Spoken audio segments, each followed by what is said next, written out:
Hi everyone, Vicky Schettini here. I'm really excited. Today we're going to talk about the habits you need to be successful. But make sure you like, follow, subscribe, and turn on your notifications so next time I got some great stuff for you, you'll be able to see it.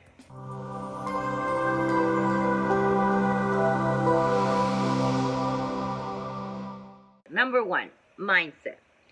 Those of you who know me, when I first started, I moved to Jackson, Mississippi, and everything that could have gone wrong did go wrong, and I ended up homeless. So when I was living in the back of the car, my depression had sank in and I just could not get out of there. Actually, to be honest with you, I didn't even notice. I was in this pity me party. My mind was not in the right place. It wasn't until the rock bottom night, the next morning, I realized, what am I doing? I need to get my mojo back, and that's what I call it. I needed the mojo back, but I couldn't figure out what that mojo was that I needed to get back. So I finally realized it was a dog. I got Mr. B, and I promised him. My why now was strong. It's unfortunately, I couldn't do it for me. But once I got Mr. B, I did it for him. He was the pillar that pulled me through this pity me party that I was in. And I stuck to it. So having the right mindset was key for me. Think about it. I literally had no money. I was down. Before I got Mr. B, I had $478. $478. I had bad credit. I had a bankruptcy and a foreclosure on my credit. I had no job. I'm new in town. Don't forget, I'm living in the back of the car. The only thing I had was a great attitude.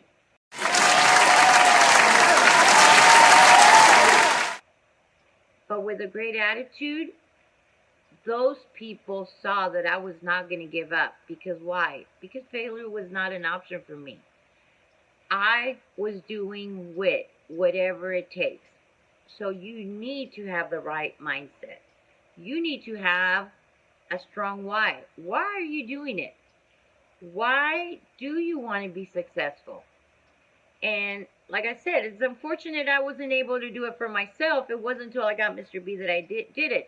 But you need to find your strong why, your mojo, whatever it is that's going to get make you get up. Because there's going to be many times that you're going to be working late. You have to get things done and you're tired. You're going to want to go to sleep. You might want to go to the beach. Or here's the other thing is working out of your house. You have people coming by. Hey, can you just drop me off? I have to drop off my car. I can't tell you how many times that's happened to me. But you have to set boundaries. You have to let people know, look, just because I'm working out of the house or working for myself, I still do need to work. It's the same if I was punching the clock somewhere else. You have to have the right work ethics, right? And be able to do it. So set your boundaries. You have to know what you want. When I started, I knew I wanted to make XYZ. I calculated inflation. I calculated how much the taxes should be, when I'm 90. And I worked it backwards. I knew I had to buy 60 houses. So my plan was to buy 60 houses in the first 4 years. And then after that, I was going to pay him up. I knew to the day how many properties I needed to analyze, how many did I need to go see in a week, how many I needed to put in a contract. I knew everything to a T. So knowing exactly what you want, there's tons of time people will tell me, I want to make a lot of money. Well, what is a lot of money to you? I want a big house. What is a big house to you? You need to have your goals written, and I say at least have your first year goals, 1 year to 5 years, 5 years enough. If the younger you are, you might want to add more years to that. But no specific. I'm good with just seeing my goals and being able to stay focused. Some people need a vision board. Do it. Whatever it is that you see it, and as you accomplish them, mark them off. it's a feeling of satisfaction because you're working so hard. You want to be able to see accomplishment, right? You're going to have those days that you're working late. That's what I call the millionaire hours. Many people quit at that time. You're the one that's sitting there working. Those are the millionaire hours. You have to believe it's possible. I'll even go further and say you have to believe that you're there. When you already believe that you are already in those shoes, you will make different decisions. Accordingly, the best decisions for your company and for yourself. So believe in yourself, because what? Failure is not an option, and you do whatever it takes. Believe in yourself. Next one, visualize that you are already there. If you believe it and you see yourself there, you will be there. Next one is stay organized. There's going to be many times you have a lot of stuff to do, but stay focused. You're focused and you're staying organized and making sure that you're hitting your target. Like I said, I knew to the day how many properties I needed to analyze, how many offers I needed to put out. I've reached my goals, not in 8 years. I reached it in 2.5. So you can see I literally stayed on task. One thing is, ask yourself every night, what have I done for my goal? What have I done today? And be true to yourself. You can't really lie to yourself. You can make up excuses. And don't be one of those people that blame others for things that happen, right? You put yourself in that position. Even if it was out of your control, you got yourself in that position. So it's a learning moment. It's okay. And if one day you missed what you were supposed to do, it's okay. Pick it up tomorrow. But stay on track, okay? And you will make sacrifices. Millionaire hours, there's going to be events that you're just not going to be able to go because you have to make an event or there's a client or whatnot. Those are sacrifices. Trust me.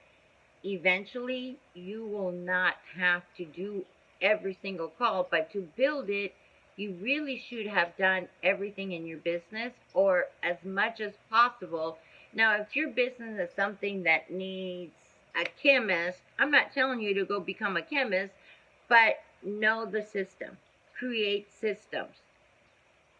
As you're hiring people, one of the things I had plateaued at 2 years, I plateaued because there was only 24 hours in one day and I really needed to sleep and eat during that time. And I was working like 20 some hours. I got virtual assistants. Now, I'll be honest, the first time I got virtual assistants, I was a big, fat fail, 0, F, whatever you want to call it. Because I didn't commit. I needed help. I was so bogged down with work. I had so much work to do, but I couldn't take the step back to have train someone to help me because I was so bogged down. If this is you now, or when you get to it, know that you do need to take a step back to be able to go forward. Take that time. Look, it's going to be there tomorrow anyways, and at the rate you're going, you're not going to catch up. So being able to get an assistant or get joint venture with people. Networking is key to be successful. The bigger your network, the better it is. The other person is having the same problem too. So make sure if they have a specialty that you need and vice versa, you can barter. Be creative. But you can barter, be creative. Networking is the key. Make sure you stay on task. Mindset, focus, creativity. Know what you want. Believe in yourself and visualize yourself. Visually, see it. Stay organized. And unfortunately, there's going to be sacrifices, but it's going to be all worth it. Make sure you subscribe and follow, like, turn on the notifications. See you next time. Bye.